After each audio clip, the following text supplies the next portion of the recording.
ये आकाशवाणी है।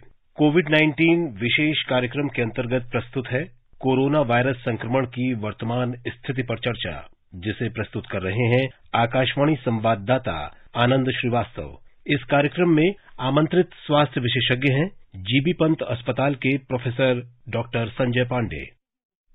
नमस्कार। बुराई पर अच्छाई की जीत का प्रतीक पर्व विजयादशमी आज देश भर में हर्षोल्लास के साथ मनाई जा रही है। आज हम सब एक नए प्रण और नए उत्साह के साथ अपने जीवन में आगे बढ़ने का संकल्प भी ले रहे हैं। इन सब गतिविधियों में एक चीज देखकर जो दुख होता है वो ये है कि कोविड महामारी के बीच हम सब नियमों को ताक पर रखते हुए सरकार की गुजारिशों और निवेदनों को दरकिनार करते हुए बड़ी तादाद में एक जगह पर जमा हो रहे हैं। बहुत कम लोग मास्क पहन रहे हैं, सुरक्षित दूरी लगभग भूल से गए हैं। ऐसे में संक्रमण बढ़ने की आशंका बहुत हो जाती है। दुनिया भर के स्वास्थ्य विशेषज्ञ, खासकर भारत के डॉक्टर्स बार बार जब ये कह रहे हैं कि तीसरी लहर तभी आ सकती है जब हम लापरवाह होंगे और पर्व त्योहार में जिस ढंग से हम कोरोना नियमों का पालन नहीं कर रहे हैं, उससे इस संक्रमण के बढ़ने की आशंका बहुत बढ़ जाती है। ऐसे में पर्व जरूर मनाइए, त्योहार जरूर मनाइए, खुशियों का ये अवसर है, लेकिन कोविड नियमों का पालन करते हुए मनाइए, क्योंकि संक्रमण अगर एक बार दोबारा बढ़ गया तो बहुत मुश्किल आ सकती है। जान है तो जहान है, अपनी जान को मुश्किल में मत डालिए। आज के इस कार्यक्रम के साथ मैं हूं आनंद श्रीवास्तव और हमारे साथ हैं वरिष्ठ स्वास्थ्य विशेषज्ञ डॉक्टर संजय पांडे। डॉक्टर संजय, कार्यक्रम में आपका बहुत बहुत स्वागत है। जी नमस्कार। नमस्ते सर। इससे पहले कि डॉक्टर साहब के साथ हम चर्चा शुरू करें, हम अपने श्रोताओं को बता देना चाहते हैं कि अगर वो भी इस कार्यक्रम से जुड़ना चाहते हैं तो हमें फोन कर सकते हैं। हमारा फोन नंबर है 011-2331-4444। हमारा टोल फ्री नंबर है 1800-115767। डॉक्टर संजय, एक तरफ भारत कोविड टीकाकरण के मामले में 100 करोड़ डोज पूरी करने वाला है। बहुत ज्यादा उम्मीद है कि परसों रविवार को हम ये आंकड़ा पार कर लेंगे। ऐसे में इस उपलब्धि पर अगर सबसे पहले बात करें तो जब 16 जनवरी को टीकाकरण अभियान इस देश में इस साल शुरू हुआ था तो तमाम तरह की शंकाएं थीं कि दुनिया की दूसरी सबसे बड़ी आबादी वाले इस देश में हर व्यक्ति तक टीका कैसे पहुंचेगा। सरकार एक ब्लूप्रिंट के साथ आई, कोविन ऐप, आरोग्य सेतु ऐप ने इसमें अहम भूमिका निभाई। अब जब ये उपलब्धि हासिल करने के बिल्कुल हम नजदीक पहुंच गए हैं, कैसे देखते हैं इस पूरे सफर को आप? जी, एक बहुत बड़ी उपलब्धि है और अगर आप वैक्सीनेशन की हिस्ट्री देखें तो भारत ने वैक्सीनेशन के बारे में कई कीर्तिमान स्थापित किए हैं। जैसे आपने देखा होगा ओरल पल्स पोलियो अभियान। लेकिन कोविड के साथ सबसे बड़ी जो समस्या थी कि कोविड वैक्सीनेशन एक नया वैक्सीन था और एपिडेमिक के बीच में वैक्सीनेशन चल रहा था जी। तो इसमें दो तरह की प्रॉब्लम थी। पहली प्रॉब्लम थी कि एपिडेमिक के बीच में वैक्सीनेशन करना और लोगों को मोटिवेट रखे रहना वैक्सीनेशन के लिए जी। और जब हमने जनवरी में इसकी शुरुआत की थी तो हमारा लक्ष्य था कि हम इस साल के अंत तक अपनी आबादी को वैक्सीनेट कर लेंगे जी। लेकिन यह देखकर बड़ी खुशी होती है कि हमने अक्टूबर आते आते 100 करोड़ का आंकड़ा पार कर लिया है और करीब 75-76% पॉपुलेशन को फर्स्ट डोज और अराउंड 30% को सेकेंड डोज लग गई है जी। और निश्चित रूप से साल खत्म होते होते हमने जो एक लक्ष्य बनाया था उसे हम जरूर हासिल करेंगे। जी। दुनिया के दूसरे देशों की तुलना में भारत का टीकाकरण अभियान कई मायनों में अलग रहा डॉक्टर संजय। एक तो ये सबसे बड़ा टीकाकरण अभियान था और यहाँ लोगों तक पहुंचना दुनिया के दूसरे देशों की तुलना में थोड़ा मुश्किल भी था। इस नजरिए से क्या कहेंगे आप? जी बिल्कुल, आप तो सही कह रहे हैं कि इतनी बड़ी आबादी अगर आप देखें तो चीन के बाद दुनिया की सबसे बड़ी आबादी है जी। और इतनी बड़ी आबादी में इतना तेज टीकाकरण और कई सुदूर क्षेत्र, जैसे मैंने कई विजुअल्स भी देखे और वीडियोस देखे कि कैसे पहाड़ों के ऊपर या बाढ़ के बीच में राहत सामग्री के साथ जो टीकाकरण अभियान जो स्वास्थ्य कर्मियों ने किया है जी। वो सही में बधाई के पात्र है। जी। जो ग्रामीण इलाका है, अब भी वहां कहीं न कहीं लोगों के मन में शंकाएं बनी हुई हैं। जैसा आपने कहा कि 75% से ज्यादा नागरिकों को कम से कम एक डोज इस देश में लग गया है, लेकिन जो लोग बच रहे हैं उनको टीकाकरण केंद्र तक लाना एक मुश्किल चुनौती है। तमाम माध्यमों से जागरूकता अभियान चलाया जा रहा है। आप भी अपने अस्पताल में, ओपीडी में ऐसे मरीजों से मिलते होंगे जो अब तक जिन्होंने टीका नहीं लगवाया है और उनके मन में शंकाएं हैं। इसका समाधान कैसे तलाशा जाए? जी, ऐसा नहीं कि सिर्फ ग्रामीण क्षेत्रों में है जी, यह शहरी क्षेत्रों में है, और मैंने तो यह देखा है कि पढ़े लिखे वर्ग में भी काफी है जी, क्योंकि कई तरह के बेसिकली बिलीफ्स हैं। पहला बिलीफ जो हमने देखा, जो लोगों से बातचीत करके, कि उनके मन में है कि हमारी इम्यूनिटी अच्छी है जी, और जो गॉड गिफ्टेड इम्यूनिटी है, हमें कुछ नहीं होगा। जी। दूसरा, कुछ रिलीजियस बिलीफ्स है। तीसरा है कि उन्होंने अपने आसपास के लोगों को देखा है और उनको लगता है कि कोविड वैक्सीनेशन से हमें कुछ हो जाएगा। जी, तो ऐसा नहीं कि ये झिझक सिर्फ हिंदुस्तान में है। जी, अगर आप यूनाइटेड स्टेट्स का भी डेटा देखें तो जो साउथ का पोर्शन है यूनाइटेड स्टेट्स का, टेक्सास का रीजन है या अटलांटा का रीजन है, वहां भी एक काफी बड़ा एक पॉपुलेशन है जो वैक्सीनेटेड नहीं है। जी। और अगर आप दोनों डोज वैक्सीनेशन की बात करें तो वहां का डेटा भी करीब 55-60% के आसपास है। तो ये जो एक मल्टी फैक्टोरियल आप कह सकते हैं कि कारण है जिसकी वजह से कुछ लोग अभी भी हिचकिचा रहे हैं। जी। और अगर आप वैक्सीनेशन का डेटा देखें पिछले 2 सप्ताह का या 3 सप्ताह का, जी, तो पहले आप सितंबर में देखें तो फर्स्ट डोज बहुत तेजी से लग रहा था। जी, और जैसा प्रधानमंत्री जी के जन्मदिन के दिन 2.5 करोड़ के आसपास वैक्सीनेशन हुआ। जी, लेकिन अब आप वैक्सीनेशन देखें तो क्या हो रहा है कि सेकेंड डोज ज्यादा लग रहा है, जी, फर्स्ट डोज कम लग रहा है। इसका रीजन ये है कि जो गैप है, जैसे मान लीजिए 76-77% को फर्स्ट डोज लग गया, जी, तो जो 23% का गैप है जिन्होंने अभी तक वैक्सीनेशन पहला डोज भी नहीं लगाया है, जी, उनको मोटिवेट करना सबसे बड़ा चैलेंज है। बिल्कुल। क्योंकि जो सेकेंड डोज वाले लोग हैं वो तो अपनी बारी का इंतजार कर रहे हैं जी, कि जैसे कोविशील्ड है तो 3 महीना, कोवैक्सीन है तो 1 महीना। जी, तो जब उनकी बारी आएगी, जैसे मान लीजिए किसी ने अक्टूबर में लगाया पहला डोज, जी, तो उसका नंबर जनवरी में आएगा कोविशील्ड का। बिल्कुल।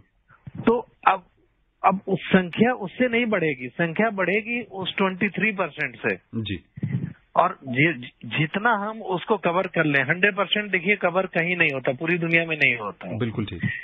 तो लेकिन हमारा लक्ष्य है कि अगर हम 80-90% पॉपुलेशन को भी कवर कर लें तो एक बहुत बड़ा एक लक्ष्य हम हासिल कर लेंगे।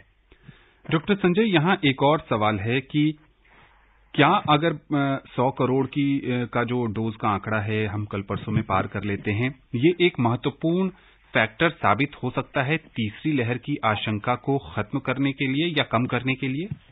जी बिल्कुल। जब अप्रैल मई में दूसरी लहर आई थी जी, तो आपने देखा होगा कि उसके पहले वैक्सीनेशन कहाँ हो रहा था। जी, इवन हेल्थ केयर वर्कर्स में भी कई तरह के रिजर्वेशंस थे कि वैक्सीन लगाना है नहीं लगाना है। टीका कर्मी स्वास्थ्य केंद्र पर बैठे थे लेकिन टीका लगाने वाले नहीं मिल रहे थे। जी, लेकिन जो आपने देखा सेकेंड जो लहर आई उसमें इतना डिवास्टेटिंग इफेक्ट हुआ बिल्कुल, कि पब्लिक को भी लगा कि आप अगर वैक्सीनेशन नहीं लगाएंगे तो आप बचेंगे नहीं। जी, और आपने देखा होगा कि जो हेल्थ केयर वर्कर्स इतनी बड़ी संख्या में उन्होंने काम किया, लेकिन अगर आप मोर्टेलिटी देखें तो काफी कम हुई। जी, इवन पहली लहर के आसपास हुई है मोर्टेलिटी, जितनी की मोर्टेलिटी एक्सपेक्टेड थी कि बहुत ज्यादा होगी। बिल्कुल। तो इसका मतलब है कि प्रोटेक्शन इज वेरी हाई, 95% के आसपास प्रोटेक्शन है। जी, और अगर प्रोटेक्शन नहीं होता तो कई स्वास्थ्य कर्मी या फ्रंट लाइन वर्कर जैसे पुलिस वाले हैं या बाकी भी जो फ्रंट लाइन वर्कर्स हैं जैसे मीडिया कर्मी हैं या बहुत सारे ऐसे लोग भी हैं जिनको हम देखते नहीं है लेकिन वो पर्दे के पीछे अपनी भूमिका निभाते हैं, जी, तो उनको प्रोटेक्ट प्रोटेक्शन जो मिला वैक्सीनेशन से मिला जी। और उसको देखकर कहीं ना कहीं हमें लग रहा कि पब्लिक के अंदर ये आया कि हमें वैक्सीनेशन कराना चाहिए। तो अभी भी मैं लोगों को ये कहूंगा कि वो अप्रैल मई के वो दिन याद करें जब हमने अपनों को खोया, अपने रिश्तेदारों को खोया, अपने मित्रों को खोया, अपने घर वालों को खोया जी। तो अगर वैक्सीनेशन अगर हम कराते हैं तो निश्चित रूप से तीसरी लहर की आशंका नहीं है, और अगर कोई लहर आती भी है जी। तो माइल्ड होगी और सिम्टम्स माइल्ड होंगे और कुछ पॉकेट्स में होंगे जी। तो ये वैक्सीनेशन एक बहुत बड़ा हथियार है। आप WHO का डेटा देखें पिछले कई सप्ताह में, आप जैसे जैसे वैक्सीनेशन बढ़ रहा है नंबर ऑफ केसेस ग्रेजुअली कम हो रहा है जी। हर वीक अराउंड 7 केसेज कम हो रहे हैं जी। और अगर आप ब्रिटेन का भी डेटा देखें तो वहाँ 40-45 हजार केस आ रहे हैं, लेकिन मोर्टेलिटी कितनी हो रही है 20-22। जी। तो vaccination is a very effective tool और वैक्सीनेशन से ही हम कोविड को हरा पाएंगे। डॉक्टर संजय, जीवन के कई क्षेत्रों में हमने देखा कि लोग प्रेरित होते हैं, उनको एक प्रेरणा के लिए प्रेरणा स्रोत की जरूरत होती है। सचिन तेंदुलकर को देख के देश में बहुत सारे क्रिकेटर्स निकले, उसेन बोल्ट को देखकर बहुत सारे लोग ट्रैक एंड फील्ड में आए, नीरज चोपड़ा को देखकर आने वाली पीढ़ी प्रेरित होगी। क्या आपको लगता है कि 100 करोड़ डोज का जो आंकड़ा है ये उन लोगों को प्रेरित करने का काम करेगा जिन्होंने अब तक टीका नहीं लगवाया है? बिल्कुल करेगा। और देखिए, मैंने कहा ना कि ये जो गैप है 23% का, जिन्होंने फर्स्ट डोज नहीं लगाई है उनको कवर करना चैलेंजिंग है जी। क्योंकि वो लोग हैं जो ऐसा नहीं लगा रहे हैं कि उनको टीका मिल नहीं रहा है, वो ऐसे लोग हैं जो कि लगवाना नहीं चाहते जी। तो उनको मोटिवेट ये करेगा। जैसे 100 करोड़ का जब हम टारगेट पहुंचेंगे और उनको भी लगेगा कि देखो लोगों ने कहा तीसरी लहर जुलाई में आएगी, अगस्त में आएगी, सितंबर में आएगी, अक्टूबर में आएगी जी। लेकिन तीसरी लहर नहीं आई जी। तो इसके पीछे एक बहुत बड़ा योगदान टीकाकरण का है। बिल्कुल। तो ये एक मोटिवेशन होगा 100 करोड़ का जो हमारा टारगेट है, और ये मोटिवेशन बहुत बड़ा फैक्टर होगा। मुझे लग रहा है कि दिसंबर आते आते हमारा जो टारगेट 85-90% का है उसे हम अचीव कर लेंगे। जी बिल्कुल, सरकार का लक्ष्य है 100 करोड़ डोज के बाद 100% टीकाकरण का। जन भागीदारी से जन आंदोलन दुनिया के सबसे बड़े टीकाकरण अभियान का मूल मंत्र है। डॉक्टर संजय, अगर टीकाकरण के बाद हम बात करें, जो पर्व त्योहार भारत में हैं, आज विजयादशमी है और आपने भी देखा होगा कि कई जगहों से ऐसे दृश्य आए कि लोगों ने कोविड प्रोटोकॉल को पीछे छोड़ते हुए ऐसा माहौल बनाया कि जैसे कोरोना इस समय है ही नहीं। क्या ये खतरे की घंटी है? बिल्कुल बिल्कुल है। और जैसा गवर्नमेंट या मिनिस्ट्री ऑफ होम ने कई बार गाइडलाइंस जारी की हैं कि हम सेलिब्रेशन करें जी, लेकिन celebration not at the cost of appropriate social appropriate behaviour. जी। तो फेस्टिवल हम सेलिब्रेट करें, दुर्गा पूजा सेलिब्रेट करें, दिवाली करें, जो भी फेस्टिवल है करें, घर में करें, भीड़ ना लगाएं। जी। बाजार में भी देखते हैं अभी कितनी भीड़ है, पब्लिक ट्रांसपोर्ट में भी देखिए भीड़ दोबारा से बढ़ने लगी है। जी। तो ये हमारा एक मोरल रिस्पॉन्सिबिलिटी है कि हम भीड़ न लगाएं और अपनी जिम्मेदारी को समझें कि कोविड गया नहीं है। अभी कोविड को हम तभी हरा पाएंगे अगर हम सोशल एप्रोप्रिएट बिहेवियर को हम थोड़े दिन और जारी रखें। जी।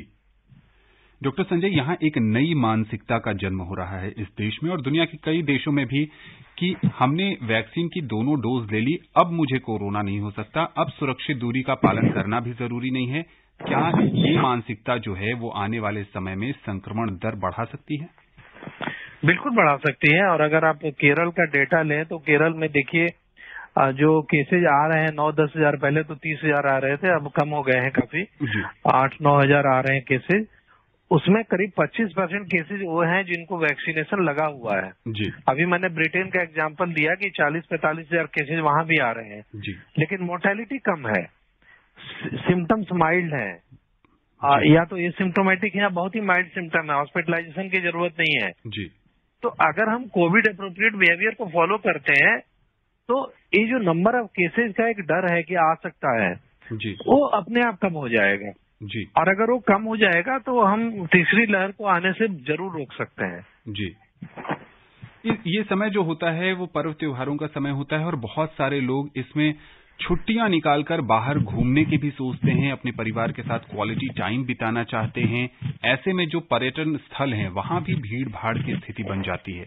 वैसे लोग जो प्लान कर रहे हैं वैकेशन में बाहर जाने का, उन श्रोताओं को आप क्या सलाह देंगे? देखिए, उन्हें मैं सलाह यही दूंगा कि वो क्वालिटी टाइम स्पेंड करें, फैमिली के साथ करें, घर में करें और फैमिली मेंबर्स के साथ करें। और अगर वो बाहर जाकर कुछ बिताना चाहते हैं समय, तो मैं उनको राय यह दूंगा कि थोड़े दिन और इंतजार करें जी।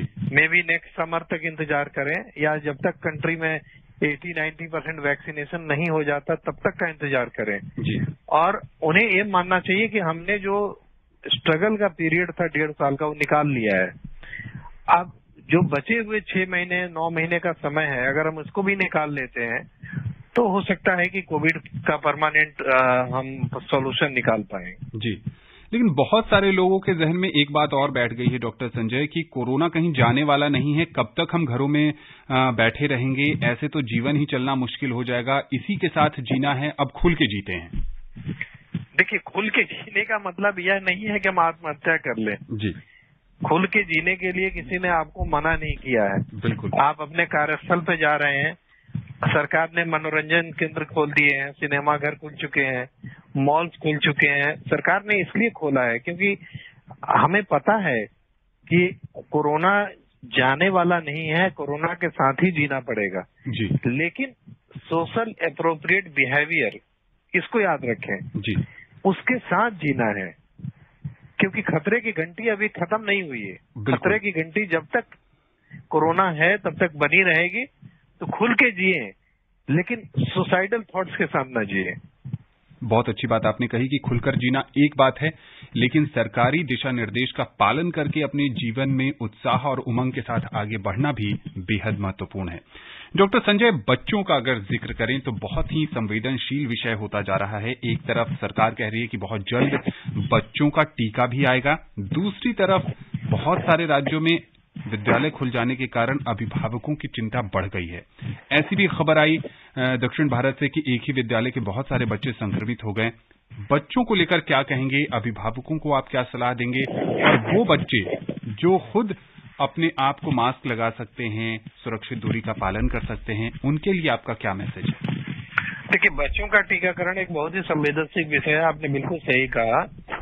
और अगर आप अभी का रिकमेंडेशन देखें तो हमारे यहाँ भी 2 टीकों को रिकमेंडेशन मिला हुआ है जी। लेकिन सरकार की तरफ से गाइडलाइंस अभी नहीं आई है जी। गाइडलाइंस आने में 2 तरह की बेसिकली इश्यूज हैं जी। पहली इशू है कि अगर आप पूरी दुनिया का डाटा देखें तो बच्चों की वैक्सीनेशन 16 to 18 इयर्स का जो वैक्सीनेशन है जी, मोस्ट ऑफ द कंट्री में 16 to 18 इयर्स का वैक्सीनेशन हुआ है जी, कुछ कंट्री में 12 to 16 इयर्स का भी हुआ है जी, लेकिन 12 से कम नहीं हुआ है जी। इसका रीजन क्या है कि 10 साल से कम के बच्चों में कोविड से कॉम्प्लिकेशन के चांसेस बहुत ही कम है जी, बहुत ही रेयर है क्योंकि उनकी इम्यूनिटी थोड़ी डिफरेंट होती है जी, और टीके के दुष्प्रभाव जी, काफी क्लोजली स्टडीड नहीं हुए हैं उस ग्रुप में जी। तो यह मानकर साइंटिफिक कम्युनिटी यह मानकर चलता है कि कोविड से 10 साल से कम के बच्चों को खतरा काफी ही कम है जी। 12 से ऊपर के बच्चों में वैक्सीनेशन हुआ है जी। यूनाइटेड स्टेट्स में हुआ है ऑस्ट्रेलिया में हुआ है इजराइल में हुआ है तो मुझे लगता है कि भारत सरकार भी इन्हीं से कुछ क्लू लेकर कुछ गाइडलाइंस लाएगी जी। और गाइडलाइंस आने के बाद टीकाकरण होगा जी। लेकिन जो बच्चे स्कूल जा रहे हैं जी। उन बच्चों को स्कूल जाना चाहिए स्कूल जाने में ऐसी कोई खतरे वाली बात नहीं है जी। और आपने एक उदाहरण दिया कि कहीं एक बच्चों को इन्फेक्शन हुआ था जी। लेकिन वो माइल्ड इन्फेक्शन हुआ था जी। सोशल एप्रोप्रिएट बिहेवियर को फॉलो करें जी। और सरकार के जो दिशा निर्देश हैं कि 9 to 12 जैसे दिल्ली में स्कूल खुले हुए हैं जी। तो बच्चे जाएं और बाकी क्लास के बच्चों के लिए सरकार के जैसे जैसे दिशा निर्देश आएंगे जी वैसे वैसे उनका फॉलो करें। बिल्कुल ठीक है। कार्यक्रम में पहले कॉलर जुड़ गए हैं। बिहार शरीफ नालंदा से अनवर बिहारी जी हैं। अनवर जी, कार्यक्रम में स्वागत है आपका। नमस्कार सर। नमस्ते। मैं अनवर बिहारी बोल रहा हूँ, बिहार शरीफ जिला नालंदा से। जी। मेरा प्रश्न ये है सर कि मुझे पहली वैक्सीन लगी जी, और वैक्सीन जो लगी तो मतलब कि मैंने किसी दूसरे का मोबाइल नंबर दे दिया था तो उसमें OTP नहीं आ सका जी। अब इस कारण से मुझे पता नहीं चल सका कि मुझे कौन सी वैक्सीन लगी है जी। तो अब इसके लिए मुझे क्या करना पड़ेगा? फिर से वैक्सीन लगवानी होगी या क्या करना पड़ेगा?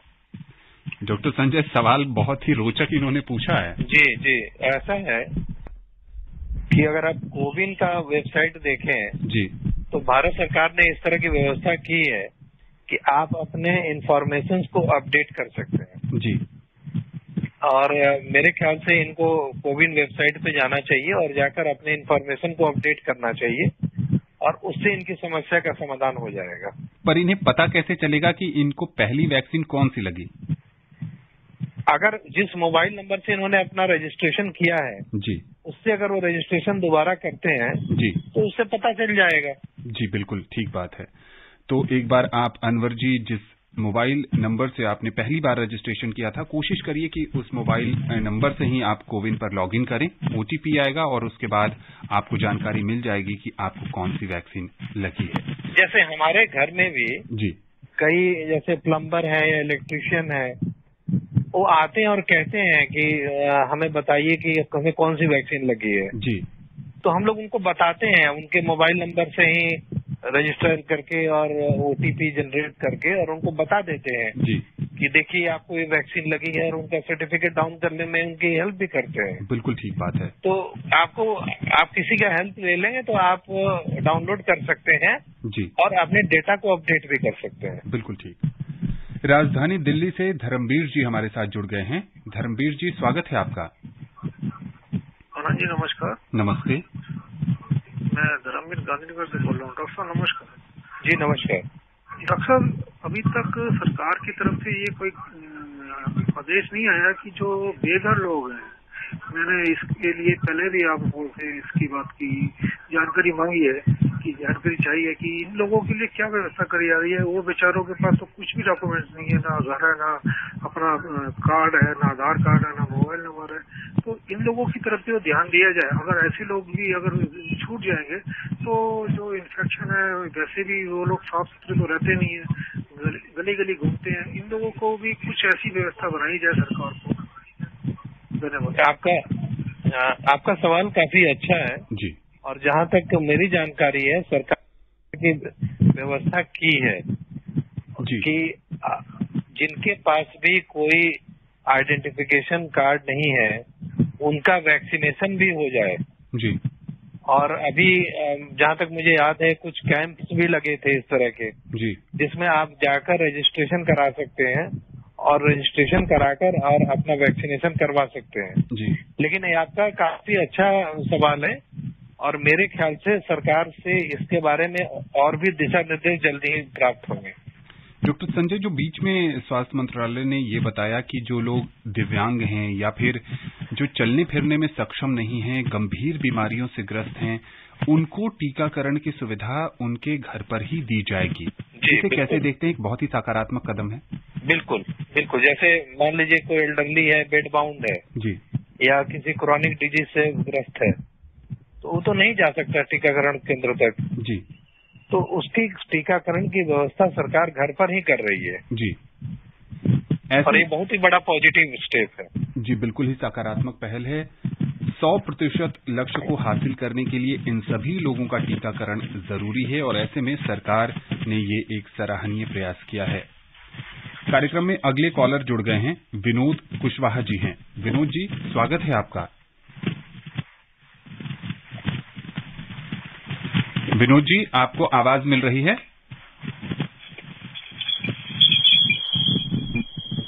विनोद जी, आप हमें सुन पा रहे हैं?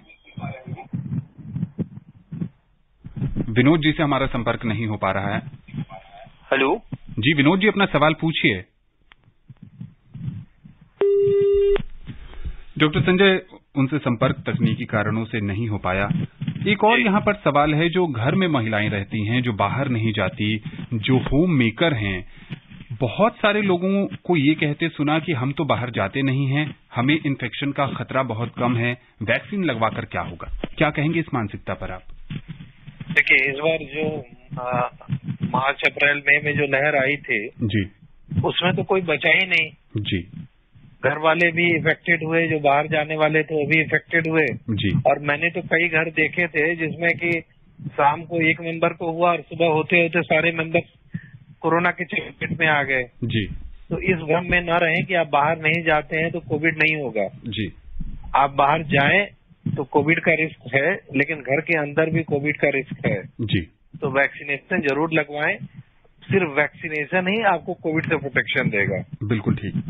मध्य प्रदेश से वीरेंद्र सिंह जी जुड़ गए हैं। वीरेंद्र जी, कार्यक्रम में आपका बहुत बहुत स्वागत है। और सर नमस्कार। डॉक्टर साहब को भी नमस्कार। जी नमस्ते। डॉक्टर साहब से मैं ये पूछना चाहता हूँ कि क्या भारत वैक्सीन के मामले में चीन से आगे निकल गया है? और दूसरा सवाल मेरा ये है कि अगर तीसरी डोज की जरूरत पड़ी तो जो वैक्सीन जिस व्यक्ति को लगी है उसी का डोज दी जाएगी? जी डॉक्टर संजय। जी, यह देखिए आंकड़ों का विषय है कि भारत चीन से आगे निकला या नहीं निकला। जी, और एक एकेडमिक इशू है, इससे कोई बहुत ज्यादा फर्क नहीं पड़ने वाला है। बिल्कुल ठीक। हम अपना देखें कि हमने क्या लक्ष्य हासिल किया। बिल्कुल ठीक। तो हमारा लक्ष्य था कि हम 80-90% को वैक्सीनेशन देना है कम से कम। जी, तो हम पहला डोज काफी उसके क्लोज जा चुके हैं जी, और सेकंड डोज ही मुझे लगता है कि 2-3 महीने के अंदर हम उसको प्राप्त कर लेंगे। जी, जहाँ तक दूसरा सवाल है, इनका काफी इम्पोर्टेंट सवाल है जी, कि बूस्टर वाली बात इन्होंने कही है। जी, तो डेफिनेटली बूस्टर के बारे में अभी गवर्नमेंट ऑफ इंडिया का कोई गाइडलाइन नहीं है। जी, मुझे लगता है कि आगे जाकर गवर्नमेंट ऑफ इंडिया की तरफ से गाइडलाइंस आएंगे और उन्हें इंतजार करना चाहिए उसका। लेकिन एक बात बिल्कुल क्लियर है जी, कि बूस्टर उसी को लगेगा अगर लगता है तो जी, जिसका कोविड वैक्सीनेशन हो चुका है। जी, जिसका वैक्सीनेशन हुआ ही नहीं है जी, उसको तो पहला डोज लगेगा, उसको उसके बूस्टर का सवाल कहाँ आता है? बिल्कुल ठीक। बिहार के मधुबनी से जावेद जी जुड़ गए हैं। जावेद जी, कार्यक्रम में स्वागत है आपका। हाँ, नमस्कार सर। नमस्ते। और मेरा कहना ये है कि मैं कोवैक्सीन की दोनों डोज ले चुका हूँ जी, और मैं प्रोटोकॉल का पूरा पालन करता हूँ। जी, और कोवैक्सीन सर दोस्तों विदेशों में इसकी मान्यता नहीं है क्या? जी डॉक्टर संजय। जी, कोवैक्सीन की डेटा भारत सरकार ने WHO को सबमिट किए हुए हैं और जहां तक जो जानकारी आई है कि जल्दी ही उसके बारे में समीक्षा बैठक होने वाली है और उसे मंजूरी मिलने की आशा है। और जैसे ही WHO से मंजूरी मिलेगी, उम्मीद है कि सारे दूसरे देशों से भी मंजूरी मिल जाएगी। जी बिल्कुल, सरकार इस दिशा में लगातार प्रयास कर रही है और जैसे ही कोई सूचना विश्व स्वास्थ्य संगठन की तरफ से आती है, हम आपको इस कार्यक्रम के माध्यम से और कई संचार माध्यमों के माध्यम से आप तक ये जानकारी जरूर पहुंचेगी। डॉक्टर संजय, कार्यक्रम में अब समय नहीं है कि किसी और विषय पर आपसे चर्चा की जा सके। आकाशवाणी से जुड़ने के लिए और विशेषज्ञ राय साझा करने के लिए आपका बहुत बहुत शुक्रिया। जी धन्यवाद।